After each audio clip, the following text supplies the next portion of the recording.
Afin de répondre à cette question, voyons ce que nous dit le Coran et le hadith du saint prophète, que la paix et le salut soient sur lui. Allah le Très-Haut nous décrit dans le Saint-Coran la croyance des musulmans. Ô vous qui croyez, croyez en Allah et en son messager, et au livre qu'il a révélé à son messager, et au livre qu'il a révélé avant. Et quiconque ne croit pas en Allah, en ses anges, en ses livres, en ses messagers, et au jour dernier, c'est en vérité égaré bien loin.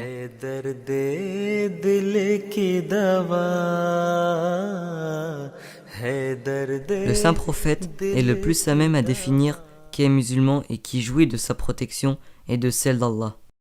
Selon Anas bin Malik, que Dieu soit satisfait de lui, le prophète d'Allah, que la paix et le salut soient sur lui, a déclaré: celui qui prie comme nous, s'oriente vers notre Qibla et consomme la chair des animaux égorgés selon nos rites, celui-là est un musulman qui jouit de la protection d'Allah et de celle de son prophète.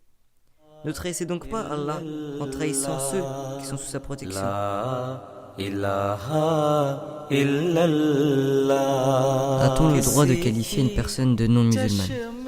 Oussama ibn Zaïd, qu'Allah soit satisfait de lui, a, lors d'une bataille, tranché la tête d'un ennemi qui, à la vue de son sabre, avait dit: La ilaha illallah. Le prophète Mohammed, que la paix et le salut soient sur lui, a demandé: l'as-tu tué alors qu'il a affirmé La ilaha illallah? Celui-ci a répondu: mais au messager d'Allah, il ne l'a dit que par peur du sabre. Le prophète Mohammed, que la paix et le salut soient sur lui, lui a demandé: as-tu ouvert son cœur pour savoir s'il était sincère ou non? Oussama raconte que le prophète Mohammed, que la paix et le salut soient sur lui, n'a pas cessé de répéter ces paroles, tant et si bien qu'il désirait n'avoir accepté l'islam que ce jour-là.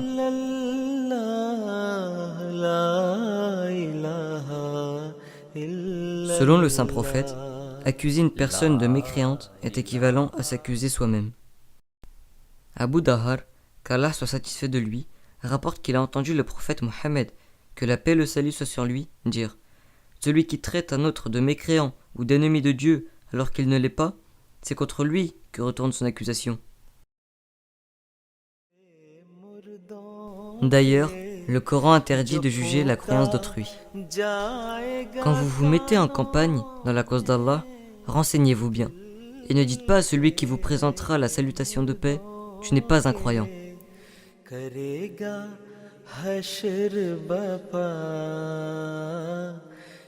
Intéressons-nous maintenant à la communauté musulmane Ahmadiyya. Comme tous les musulmans, les Ahmadiyya récitent la kalima La ilaha illallah Muhammad Rasulullah.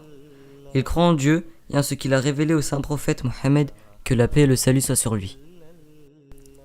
Mirza Ghulam Ahmed, que la paix soit sur lui, fondateur de la communauté Ahmadiyya, décrit ainsi ses croyances et celles de ses suivants. Le résumé et le fondement de notre foi est: nul n'est digne d'être adoré à part Allah, et Mohammed est son prophète.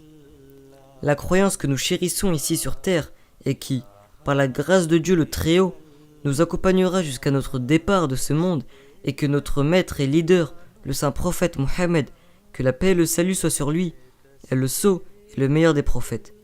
La religion est arrivée à son apogée par son entremise.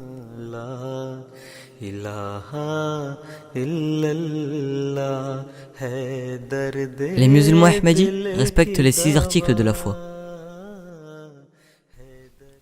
Nous croyons que nul n'est digne d'adoration sauf Dieu, et que notre maître, le saint prophète Mohammed, que la paix et le salut soient sur lui, est son messager et le sceau des prophètes.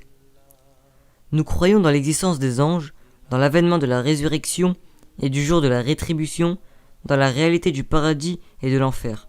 Et nous croyons aussi que toutes les déclarations de Dieu énoncées dans le Saint-Coran, ainsi que celles du saint prophète Mohammed, que la paix et le salut soient sur lui, sont vraies.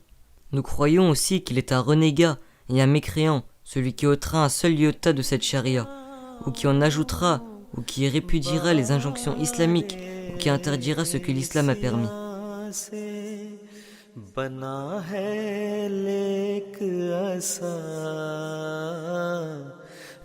Les musulmans ahmadis adhèrent aux 5 piliers de l'islam. La croyance que nous chérissons ici, sur terre, et qui, par la grâce de Dieu, le Très-Haut, nous accompagnera jusqu'à notre départ de ce monde, et que notre maître et leader, le saint prophète Mohammed, que la paix et le salut soient sur lui, est le sceau des prophètes et le meilleur des messagers. Les musulmans ahmadis adhèrent aux 5 piliers de l'islam. Nous enjoignons à notre Jama'at de porter une foi sincère en la déclaration.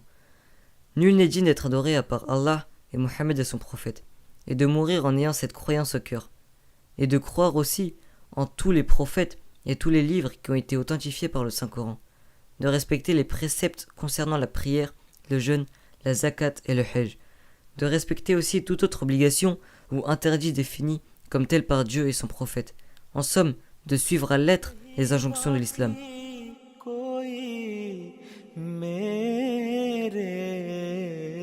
L'Ahmadiyya n'est pas une nouvelle religion, mais appartient à la grande famille de l'islam, fondée en 1889 par Mirza Ghulam Ahmed, que la paix soit sur lui. Elle est la renaissance des valeurs spirituelles et morales de l'islam. Mirza Ghulam Ahmed, que la paix soit sur lui, proclame être le réformateur des derniers temps, le Messie et Imam el-Mahdi, dont la venue fut prophétisée par le saint prophète Mohammed, que la paix et le salut soient sur lui. La communauté islamique Ahmadiyya est la personnification du message bienveillant de l'islam, un islam qui prône la paix, la fraternité globale et la soumission à la volonté de Dieu. À tous ceux qui peuplent la terre, ô vous les âmes qui résident, en Orient comme en Occident, je vous invite de tout cœur vers l'islam, car sur terre aujourd'hui, c'est la seule vraie religion. Le vrai Dieu est celui qui nous présente le Saint-Coran, le prophète qui vivra spirituellement pour toute l'éternité et qui se trouve sur le trône de la gloire et la pureté, et le saint prophète Mohammed, que la paix et le salut soient sur lui. La ilaha illallah, la ilaha illallah.